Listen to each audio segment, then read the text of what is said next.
બે આ સુથા કરીને જોરદાર એકવાર જે બોલાવો, બોલ મંગલ માત કી,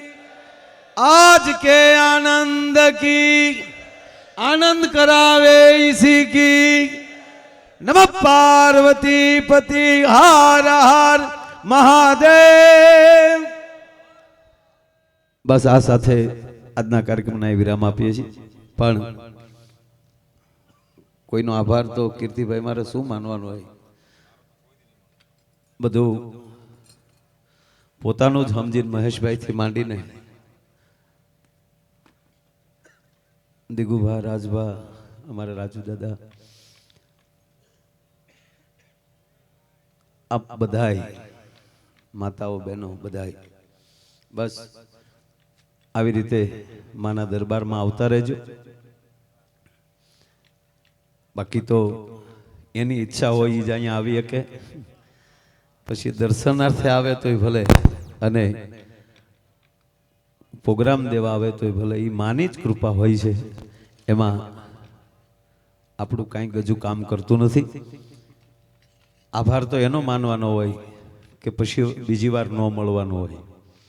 આ તો હજી શરૂઆત છે। એટલે તમને પ્રણામ તો કરી શકો, આભાર તો ન માની શકો, પણ તમામ કલાના ઉપાસકોને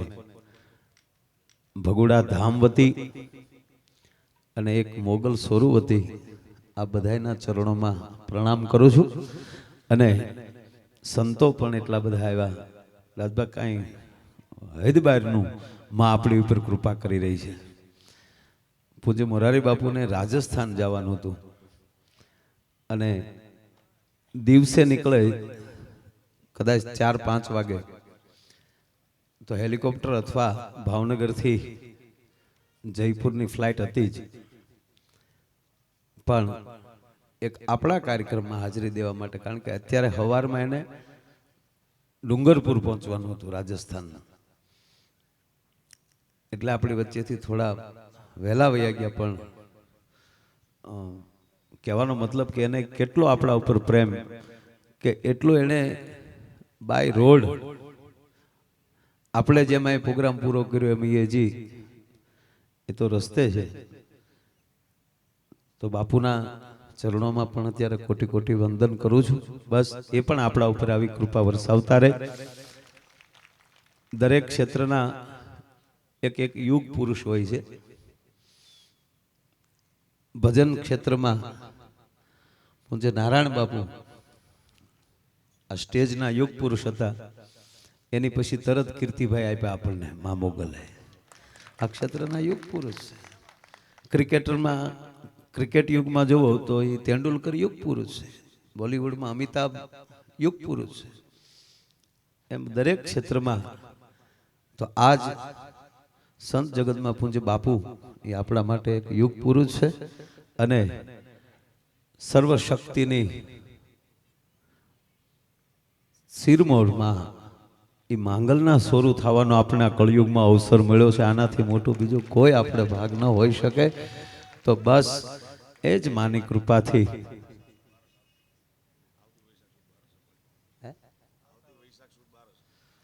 આવતી બારસ,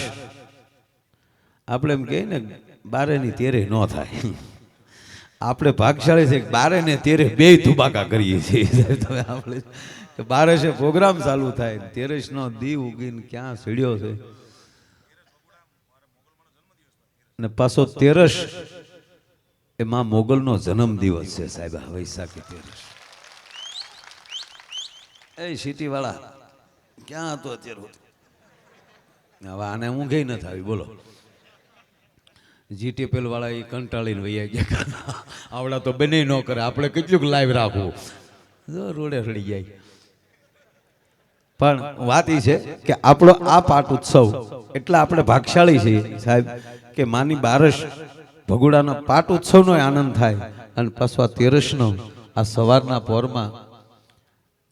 આ તમે સાંભળી લો, પૈસાનો જ પ્રોગ્રામ હોય કલાકારો માટે તો સાહેબ 3:30 ને શારે તો અમે શાર ભરી લઈ,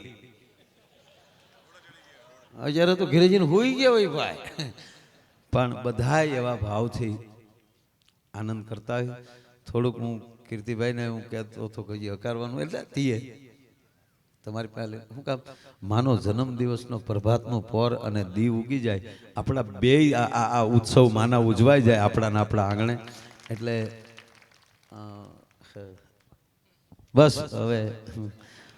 રોકાવો એ રોકાજો માનો પ્રસાદ હજી ચાલુ છે 24 કલાક પ્રસાદ ચાલુ છે તો જવાનું તો હું કોઈને નહીં કહું પણ આ બીજાને પાછું પ્રોગ્રામમાં ક્યાંક ભોગવાનું હોય કારણ કે આજ માનો જન્મદિવસ એટલે લગભગ કોઈ સ્થાન બાકી નહીં હોય કે આજ બધે માનો પ્રોગ્રામ ન હોય અને